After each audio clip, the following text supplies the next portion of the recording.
Olá, pessoal. Chegamos ao último tema das nossas aulas, que é o papel da escola no respeito à diversidade. Vou ensinar algumas estratégias de atuação. Sejam bem-vindos. Sobre a diversidade sexual, o trabalho prático, ele tem que ser diferente na educação infantil e nos primeiros anos do ensino fundamental, do trabalho que é desenvolvido no ensino fundamental 2, anos finais lá, e o ensino médio, tá? São públicos diferentes, faixas etárias bem diferentes, com características diferentes.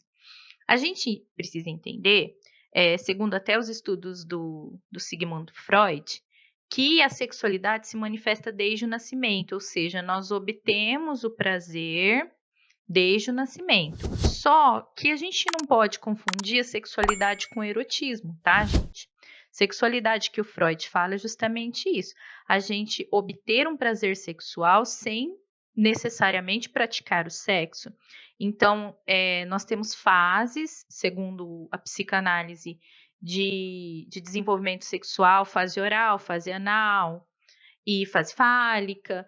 E nos primeiros anos, as crianças obtêm prazer tocando o próprio corpo, porque ela está descobrindo o próprio corpo.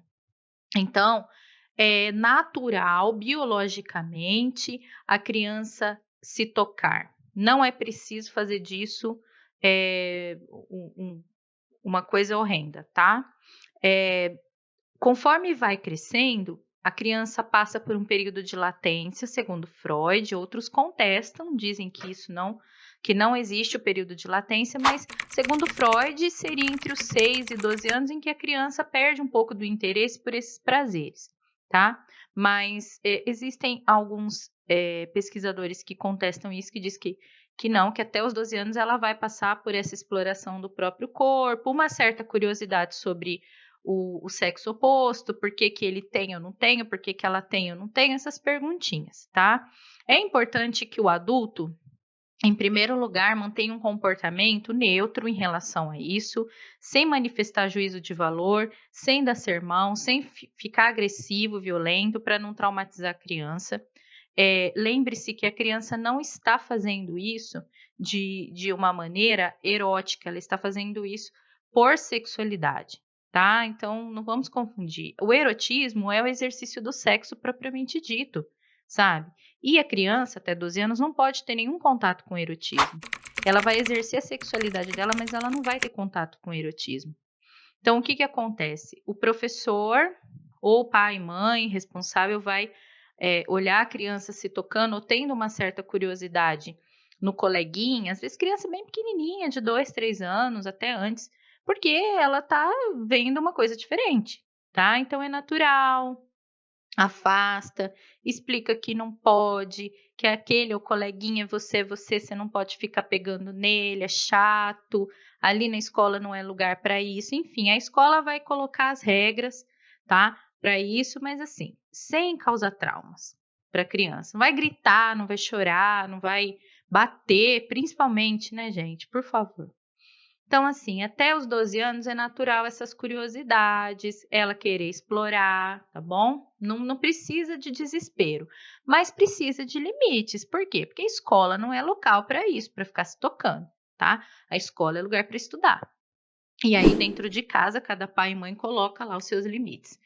Agora, uma coisa que tem que ser feita com essas crianças é informá-las a respeito dessa questão do toque inadequado, principalmente por parte do adulto.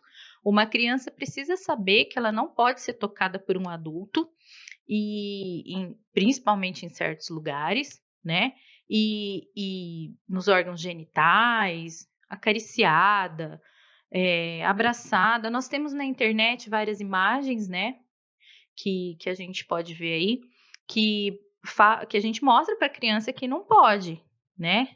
E se acontecer, ela tem que denunciar para o pai, para a mãe, qualquer adulto que ela confie, certo?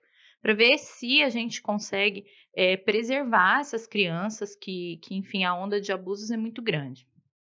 Então, a gente precisa falar disso. A criança vai ter dúvidas. Você tire a dúvida da criança, pode usar uma metáfora, uma historinha, pode usar um fantoche, tá? Mas não se estenda muito. Porque às vezes a criança pergunta assim, mas por que ele tem pipi? Ele tem pipi porque ele é menino.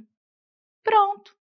A criança às vezes já está satisfeita, né? Não, o adulto vai falar toda uma história, ele tem pipi porque ele é menino, aí ele cresce, o pipi aumenta, aí cria pelo. Gente, por favor, não, né? Então, assim, lembremos que a criança até 6 anos, ela tem a memória de longo prazo ainda se formando, tá? Então, pode perguntar mais de uma vez. Então, responda somente o que ela perguntar, certo? Outra coisa, a criança não pode ser exposta ao erotismo. Em casa é preciso que se tome muito cuidado com isso. Lembre-se que se uma criança se ela ver um comportamento, ela vai imitar. Então, se o pai e a mãe tiverem ali uma relação sexual na frente da criança, ela pode chegar na escola e querer imitar isso com uma outra pessoa, né? Um coleguinha, quem estiver mais próximo. Então, o adulto tem responsabilidade sobre isso e tem que tomar cuidado. Não é só também o comportamento dos adultos da casa, é o comportamento visto na televisão, no computador. Às vezes a gente está assistindo uma série, um filme, uma novela, não acha que a criança está prestando atenção, ela está. Na hora ela não vai perguntar nada, não vai falar nada, mas ela vai chegar na escola e vai falar, tá? E aí, às vezes, o pai não lembra que foi naquele momento que ela viu. Então, é preciso tomar bastante cuidado para não expor a criança ao erotismo, tá? E também, principalmente, tomar cuidado com os adultos que frequentam a casa e que têm contato com a criança para que, se haja qualquer suspeita, conversar com essa criança para ver se ela não está sofrendo nenhum tipo de abuso. As regras em casa e as regras na escola devem ser explicadas, principalmente para o adolescente, tá? O adolescente ele vai se tocar mais, ele vai ter mais curiosidade, os hormônios estão cada vez mais ouriçados, né? E muitas vezes os toques se tornam inconvenientes, se transformando até em assédio ou abuso, tá? Então a escola precisa ter regras bem claras em relação a isso. Escola não é lugar de namorar. Escola não é lugar de ficar se pegando, tá? É preciso muita observação por parte dos monitores, dos inspetores, dos professores. Na minha aula, por exemplo, não pode abraço, não pode beijo, não pode nada. Eles mesmos falam, nada pode nada, não pode nada, gente. Escola é lugar de estudar, tá bom? E adolescente precisa desses limites. Não é que não seja natural, é totalmente natural, sabe? É do ser humano, né? Querer se abraçar, querer ficar junto. Mas escola não é o local para isso. Porque se você permite uma coisa, isso vai virando uma bola de neve. E aí fica incontrolável. Imagine para um inspetor no recreio tomar conta de 200 adolescentes, né? Então as regras precisam ser claras e a observação constante. Então, aqui a gente tem, ó, 2 imagens. A primeira mostra um adulto, abusando de uma criança, né, passando ali de todos os limites sociais, as outras crianças chocadas. Porque nesse link aqui do plenarinho, tem uma matéria sobre como, prevenir o abuso sexual infantil. Então tem, regras, tem limites bem delineados, tem como você mostrar para a criança, porque é uma linguagem super simples, tem historinha, tá? Pode ir lá. E lá você acha o link também para outros conteúdos relacionados à infância, como maus tratos, como detectar abuso. A turma do plenarinho, que são esses personagens aí, vocês veem eles com as casinhas, com os telhados na cabeça, por quê? Para se proteger, porque o nosso corpo é a nossa casa, né? Então, como que a gente vai ensinar isso para as crianças a se protegerem? E lá tem bastante dica, bastante informação, telefone para contato, caso alguém tenha suspeita de abuso, e também tem explicações legais, tá? Quais as legislações que abrangem aí essas infrações, esses crimes, principalmente o de pedofilia. Sobre a diversidade étnico-cultural, tem 3 assuntos importantes: as questões indígenas, a questão de preconceito territorial e a questão de questões raciais, tá? Eu vou falar agora de questões indígenas, depois de questões raciais. Sobre a questão do preconceito racial, a gente já falou em outros slides sobre a diversidade cultural que nós temos no Brasil. Então, eu falei de cada região do país, com seus costumes, suas tradições, danças típicas, comidas típicas. Seria interessante, para tratar desse tipo de diferença cultural que nós temos no Brasil bastante, né? Porque a gente recebeu várias nacionalidades aqui para compor o nosso povo. Seria interessante recapitular, né? Voltar lá naqueles slides e ver como que aquela diversidade pode ser trabalhada em sala de aula, certo? Então, vamos falar das questões indígenas. As questões indígenas, eu coloquei aqui o que cada uma das matérias que são citadas nos parâmetros curriculares nacionais como matérias tradicionais, tá? Como é que elas podem ser trabalhadas? Primeiro, a matemática. O professor pode falar das perdas humanas, materiais de território, que vem afetando os povos indígenas desde 1500, quando os portugueses chegaram aqui. Pode falar de dados históricos, estatísticos, pode propor soluções, problemas de lógica mesmo, para resolver algumas questões. Para isso, ele pode trazer fatos, né, matérias de jornais, de revistas, enfim, trabalhar esse conceito de número usando como temática alguma questão indígena. Na área de linguagens, eu incluo aqui língua portuguesa e a língua estrangeira. O professor, ele pode analisar múltiplos textos sobre a cultura indígena, poema, prosa. Eu já falei para vocês do Guarani, que é um livro clássico, assim, né, da formação do povo brasileiro. Olá, peço desculpas por interromper sua aula por um breve momento, mas tenho algo importante e vantajoso para compartilhar com você. Se você está gostando desta aula, tenho uma ótima notícia. Agora você pode levar sua experiência de aprendizado para o próximo nível fazendo sua matrícula em nosso site. Ao se matricular, você terá acesso exclusivo a uma série de benefícios. Primeiro, você pode baixar a apostila completa do curso em PDF, perfeita para acompanhar as aulas e revisar o conteúdo sempre que precisar. Além disso, ao concluir o curso, você terá a oportunidade de adquirir um certificado de conclusão, um grande passo para o seu desenvolvimento profissional e acadêmico. E sabe o que mais? Ao assistir às aulas diretamente em nosso site, você terá uma experiência de aprendizado sem interrupções ou propagandas. Isso significa mais foco e eficiência no seu estudo. Então, não perca essa chance. Clique no link na descrição deste vídeo ou visite nosso site para se matricular agora mesmo. É rápido, fácil e vai transformar a maneira como você aprende. Agora, vamos voltar à aula. Obrigado por sua atenção e nos vemos no site. Brasileiro, que mistura o índio e o português.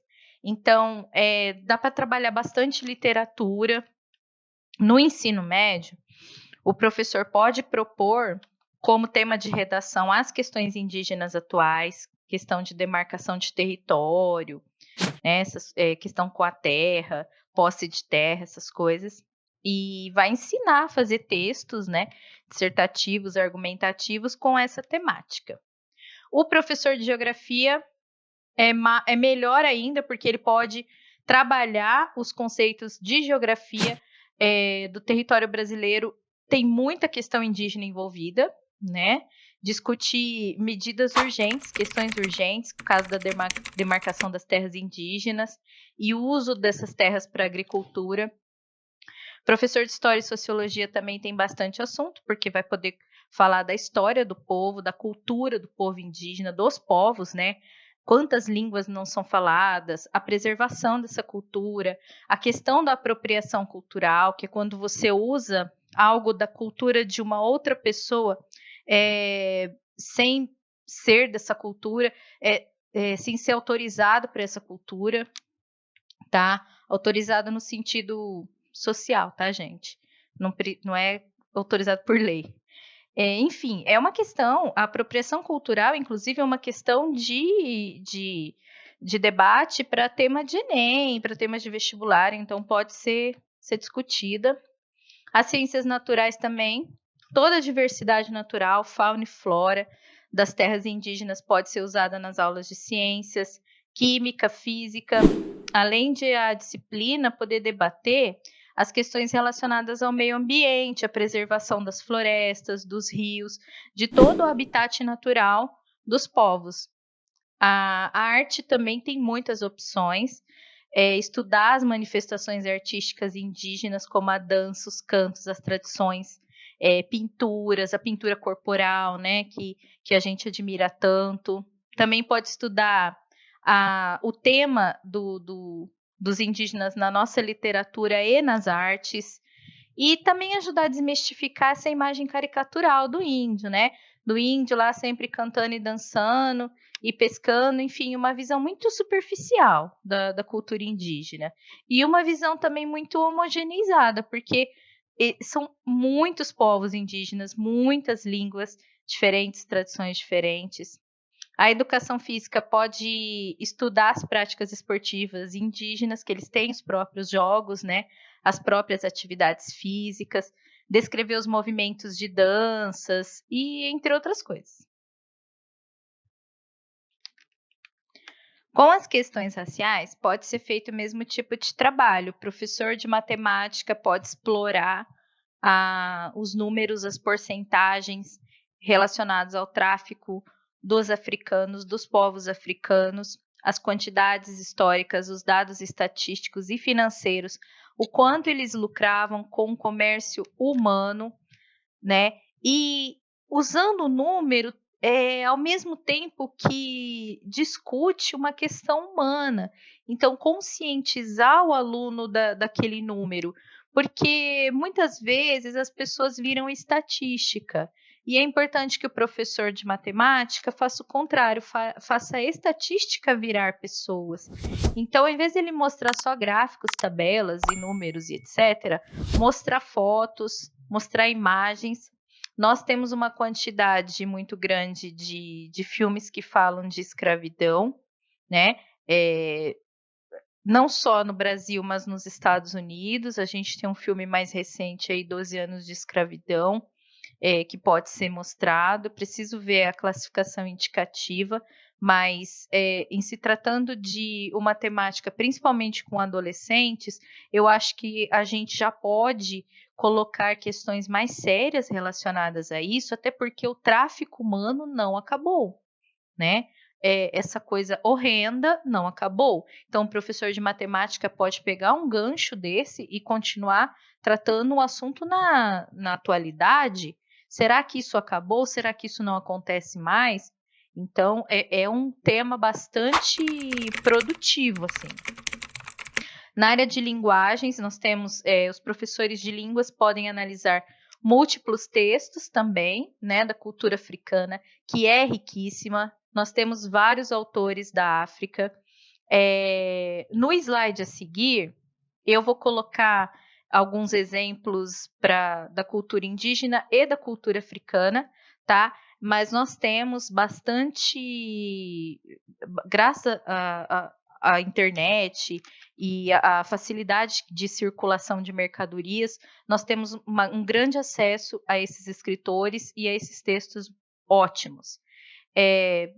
São temas também recorrentes em vestibular, a questão do racismo, violência, injúria racial, você separar o racismo da injúria racial, tá? E o professor de ensino médio pode propor redações sobre esses temas.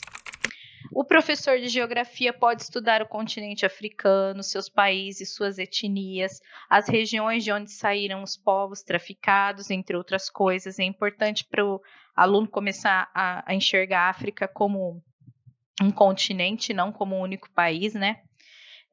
História e sociologia tem aí também esse papel de contar a história dos povos, como que como são esses países, né, de onde eles saíram, como que é a história desses países, a formação política, a formação étnica, falar da história dos quilombos e seus remanescentes, porque ainda temos, né, comunidades quilombolas, muitas comunidades no Brasil. como era a vida nos quilombos e como é agora. As ciências naturais podem falar dessa questão de raça e de genética, que pode ser debatida à luz das teorias científicas atuais, porque existe muita discussão, né, em relação a isso. As artes, o estudo das manifestações artísticas dos povos africanos, como a dança, cantos, a capoeira, né, que é tão famosa e faz parte da nossa cultura também. E pode estudar a presença dos pretos na literatura, que tem bastante também, bastante influência na nossa arte, na nossa literatura. A educação física pode falar das práticas esportivas mais comuns nos países africanos, análise dessas atividades físicas, propor a prática delas. O atletismo, por exemplo, nós temos tantos campeões do continente africano, inclusive a participação de destaque na corrida de São Silvestre, como que é o treinamento deles, de onde vem, onde é o Quênia, né? Os famosos quenianos da corrida, onde é o Quênia, como que é a cultura, como eles treinam, de onde vem tanto talento, né? Explorar um pouco mais, fazer conhecer o continente africano. Bom, aqui eu tenho exemplos culturais, tanto da cultura africana como da cultura indígena, e são livros. E nos livros a gente pode ter acesso a imagens mentais, histórias que transmitem a cultura desses povos, uma antologia de literatura indígena, tem várias histórias do folclore de vários povos indígenas e ajuda a conhecer bem esses povos. É uma leitura que eu indico para o professor e ele seleciona o texto que ele gostaria de trabalhar com seus alunos, porque ele conhece melhor os alunos deles, né, do que eu. Da cultura africana, nós temos aqui uma pequena resenha também, da Paulina Chiziane, Balada de Amor ao Vento, uma história de amor, mas assim, marcada por desigualdade social, por questões culturais, de classe. Vale a pena ler também para o professor, e aí ele pode selecionar trechos para trabalhar com os alunos. As questões sobre gênero podem se referir tanto às questões da mulher na nossa sociedade, como a questão dos transgêneros, tá?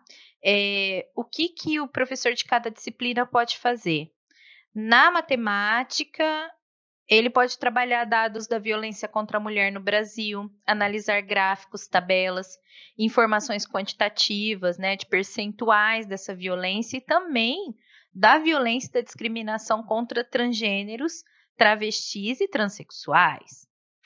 Na área de linguagens, os professores de línguas podem apresentar as definições de gênero, orientação sexual, sexo biológico e etc., analisar os textos informativos e científicos sobre identidade de gênero, construir redações com temas relacionados à violência de gênero, a violência contra a mulher e o feminicídio, são sempre tema de vestibular, né, de provas oficiais, então dá para fazer redação sobre isso. Na questão da mudança de gênero, do gênero binário, feminino, masculino, como é que isso se processa na literatura? Quais os livros que falam a respeito de identidade feminina, de identidade masculina, de papéis de gênero, de troca de papéis, né? Geografia pode estudar dados demográficos sobre a mulher, os transgêneros, transexuais e travestis, comparar esses dados entre as regiões do país, analisar as relações de gênero em cada região. Será que tem região que tem mais feminicídio e menos feminicídio? Por quê? Tem a ver com a cultura? É um tema interessante. História e sociologia, a mesma coisa. Como é que essa questão dos papéis sociais, a identidade de gênero, com sexo biológico, binarismo de gênero, papéis sociais, representação social de gênero, né, esses temas. As ciências naturais podem abordar o lado biológico, né? Como que é a mudança de sexo? Como que é a questão psicológica, a questão do organismo mesmo da pessoa, nesse sentido. A arte pode falar do feminino e do masculino em diversas manifestações artísticas, da mudança dos papéis de gêneros ao longo do tempo, né? O papel da mulher em casa. Então, pode analisar quadros, esculturas, padrões de beleza, o papel da mulher na sociedade, nos diversos contextos históricos.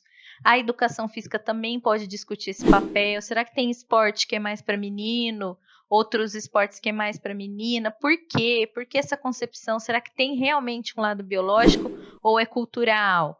Por que esse esporte é praticado mais por meninas? E por que esse é mais por meninos? É cultural ou é por questão física mesmo? Então tem bastante coisa aí para debater. A gente não pode deixar de falar da questão do deficiente, que também está envolvido nesse trabalho com a diversidade. Também pode ser colocado aí transversalmente, ou seja, em todas as disciplinas, de forma contínua. Olha, nas disciplinas de exatas, os professores, como de física, matemática, podem abordar a questão da acessibilidade, analisando dimensões, padrões, para a locomoção dos deficientes, para o trabalho, podem trazer aplicativos, programas de informática que são adaptados. Tudo isso é feito através das disciplinas de exatas, né? Então, eles podem explicar essa parte da tecnologia. A disciplina de língua portuguesa pode falar sobre a adaptação dos textos para deficientes visuais, descrever formas de comunicação alternativa e ampliada, pode explicar como funciona a língua brasileira de sinais, por que ela é universal, como que é isso, códigos de linguagem que facilitam a comunicação das pessoas com deficiência, por exemplo, a linguagem pictórica.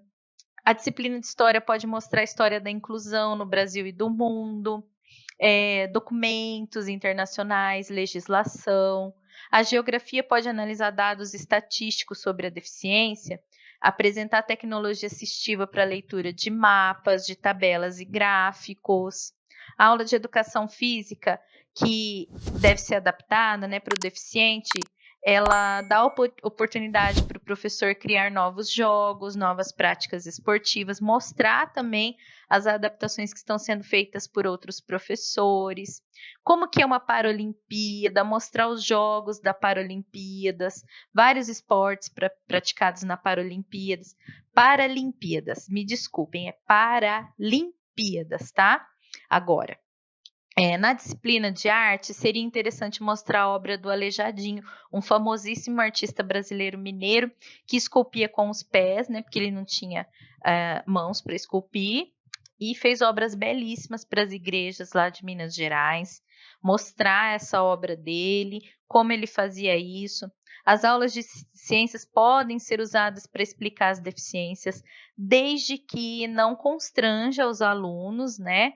Então, pode mostrar os aspectos genéticos, hereditários, características, sintomas, definições de síndrome, transtorno, déficit, doença, qual que é a diferença que a Organização Mundial de Saúde usa, que o Manual de Transtornos Mentais usa, e por aí vai. Então, pessoal, a gente chega ao fim da nossa apostila sobre diversidade, um assunto tão importante para a nossa convivência em sociedade e para a convivência entre todos que frequentam a escola. Respeito ao gênero, à raça, à etnia, inclusão do deficiente, sem preconceito de classe social, sem preconceito territorial, respeito à cultura indígena e respeito à sexualidade, tratando o assunto com naturalidade e informando os alunos para que a gente evite problemas em relação a isso. Aqui do lado nós temos identidade e respeito às diferenças. É uma matéria da revista Nova Escola com planos de aula sobre diversidade. Clica aí no link, acessa lá. Tem muitas dicas e eu espero que vocês gostem.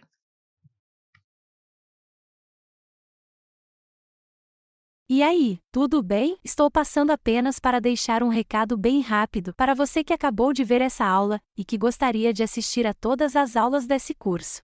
É bem fácil, basta você clicar no link que está na descrição deste vídeo ou acessar www.novacursos.com.br.